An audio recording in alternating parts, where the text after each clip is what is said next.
수백 대의 드론이 몰려들었습니다.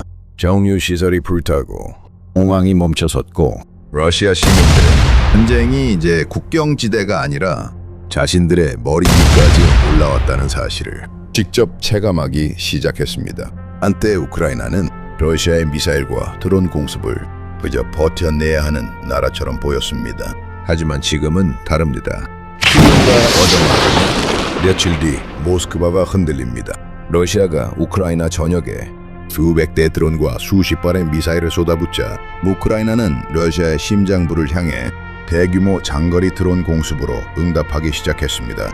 오늘 영상이 흥미로우셨다면 좋아요와 구독으로 함께 해주시면 큰 힘이 됩니다. 그럼 지금부터 우크라이나의 드론 전쟁이 어떻게 러시아의 후방을 무너뜨리고 있는지 바로 시작하겠습니다. 먼저 최근 상황부터 보겠습니다. 6월 초 러시아는 키이우와 드니프로, 하르키우 등 우크라이나 주요 도시를 향해 대규모 공습을 감행했습니다. 보도에 따르면 러시아는 하룻밤 사이 656대의 드론과 73발의 미사일을 동원했고 이는 최근 들어 가장 큰 수준의 공습 중 하나였습니다. 러시아의 의도는 분명했습니다. 우크라이나의 방공망을 소모시키고 전력도시 인프라를 계속 흔들며 전선 뒤편의 사회 전체를 지치게 만드는 것입니다. 즉, 전선의 병사만 공격하는 것이 아니라 우크라이나라는 국가 전체의 체력을 조금씩 깎아내리는 방식입니다. 그런데 여기서 우크라이나의 대응 방식이 완전히 달라졌습니다. 예전 같으면 러시아의 대공습 뒤에 항공망으로 몇 발 막아냈다는 발표가 뒤따르는 정도였다면 이제는 그렇지 않습니다.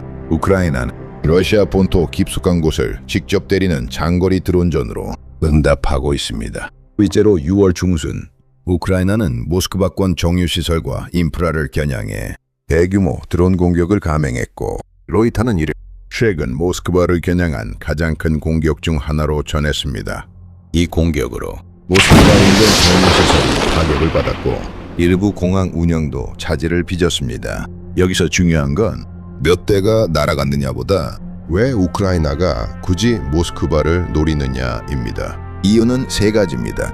첫째, 러시아도 더 이상 후방이 안전하지 않다는 사실을 보여주기 위해서입니다. 지금까지 러시아는 우크라이나 전역을 때리면서도 자국 본토, 특히 수도권은 상대적으로 안전하다는 인식을 유지해왔습니다.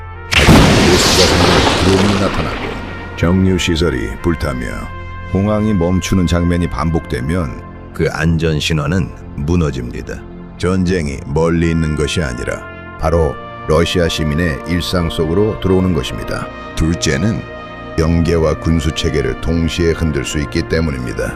우크라이나가 자주 노리는 목표를 보면 단순한 아파트나 상징 건물만이 아닙니다. 정유시설, 연료 저장 시설, 군수 공장, 물류 거점, 공항 같은 전쟁 지속 능력과 직결된 표적들이 반복적으로 등장합니다. 정유시설은 특히 중요합니다.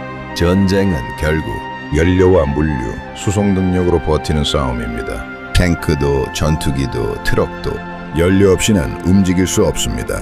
우크라이나가 러시아의 정유시설을 계속 노리는 이유는 단순한 보복이 아니라 러시아 전쟁 경제의 혈관을 찌르기 위해서입니다. 비용의 비대칭성입니다. 이게 드론전의 핵심입니다. 장거리 자폭 드론 한 대의 가격은 순항미사일이나 탄도미사일보다 훨씬 쌉니다. 반대로 그 드론을 막기 위해 러시아가 고가의 방공미사일과 방공체계를 계속 돌려야 한다면 방어하는 쪽이 더 큰 비용을 떠안게 됩니다. 쉽게 말해 우크라이나는 비교적 저렴한 드론을 대량으로 보내 러시아에게 훨씬 비싼 방어 비용을 강요하고 있는 것입니다. 게다가 몇 대만 뚫려도 정유시설, 저장 탱크, 변전시설 같은 민감한 표적은 큰 피해를 입을 수 있습니다. 이 구조가 바로 우크라이나 드론전이 무서운 이유입니다. 그렇다면 러시아는 왜 이걸 완전히 막지 못할까요? 많은 분들이 러시아는 방공망이 강한 나라 아니냐 이렇게 생각하실 수 있습니다. 맞습니다.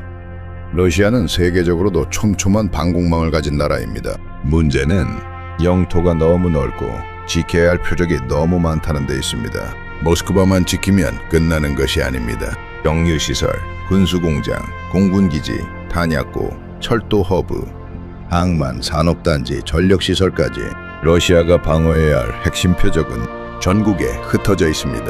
우크라이나가 한 곳만 노리는 것이 아니라 여러 지역으로 드론을 분산해 보내면 러시아는 방공자산을 넓게 찢어서 배치해야 합니다. 그 순간 어딘가는 상대적으로 얇아질 수밖에 없습니다. 실제로 최근 공격 영상을 보면 우크라이나는 단순히 모스크바 한 점만 찍는 것이 아니라 러시아 여러 지역을 동시에 흔드는 방향으로 움직이고 있습니다. 가디언은 5월 보복 공습 국면에서 우크라이나가 거의 600대 규모의 드론을 14개 지역으로 보냈다고 전했습니다. 이건 굉장히 중요합니다. 왜냐하면 이 방식은 항공망을 한 점에 집중시키지 못하게 만들기 때문입니다.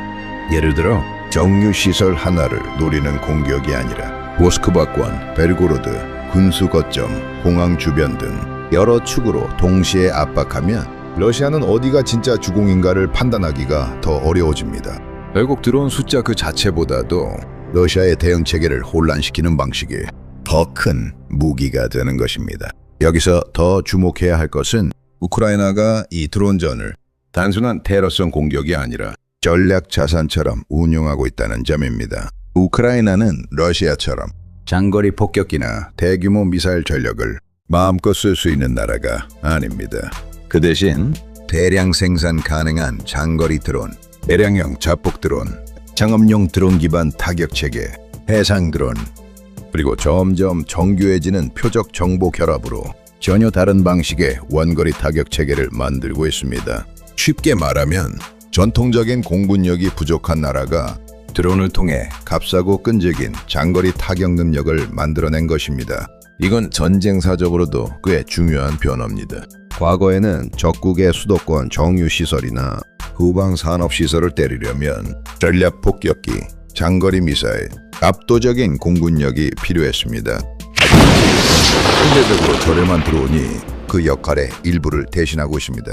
물론 파괴력 자체는 대형 순항 미사일이나 탄도 미사일보다 약할 수 있습니다. 하지만 드론은 대량으로 자주 여러 방향에서 상대의 피로를 누적시키는 방식으로 사용될 수 있습니다. 그리고 이 누적이 쌓이면 방공망, 산업시설, 민심, 정치적 안정성, 물류 시스템까지 전부 압박을 받게 됩니다. 즉, 드론은 한 번의 대폭발로 끝나는 무기가 아니라 상대를 계속 피곤하게 만들고 조금씩 출혈시키는 무기입니다. 러시아 입장에서는 이 상황이 꽤 골치 아플 수밖에 없습니다. 우크라이나 전역을 때리기 위해 장거리 드론과 미사일을 계속 써야 하는데 동시에 자국 후방 방어에도 더 많은 자원을 투입해야 하기 때문입니다. 전선에 방공자산을 몰아주면 후방 정유시설과 산업시설이 위험해지고 후방 방어를 강화하면 전선 방공과 타격 작전에 부담이 생깁니다. 결국 우크라이나의 드론전은 러시아에게 공격과 방어를 동시에 더 비싸게 만들라는 앙요가 됩니다. 이게 바로 우크라이나가 드론전에서 얻고 있는 가장 큰 전략적 효과 중 하나입니다. 그렇다고 해서 우크라이나의 드론전이 전쟁을 단숨에 끝낼 비장의 카드라고 보기는 어렵습니다. 러시아는 여전히 더 큰 미사일 전력과 더 큰 산업 기반을 갖고 있고 우크라이나 도시들은 지금도 대규모 공습의 위협을 받고 있습니다.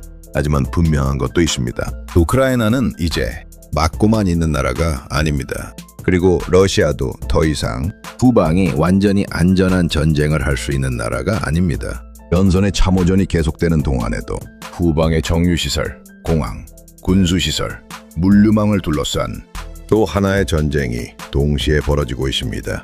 그 전쟁의 주인공이 바로 장거리 드론입니다. 결국 우크라이나 드론 전쟁의 본질은 드론 몇 대를 날렸느냐가 아닙니다.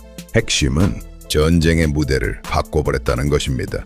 전쟁은 더 이상 돈바스와 국경선의 문제만이 아닙니다. 모스크바의 정유시설, 러시아 본토의 군수거점, 후방 물류와 공항, 그리고 러시아 시민들의 심리까지 전부 전장의 일부가 되어가고 있습니다. 우크라이나는 부족한 공군력과 미사일 전력을 드론 대량전으로 메우면서 러시아에게 새로운 비용과 공포를 안기고 있습니다.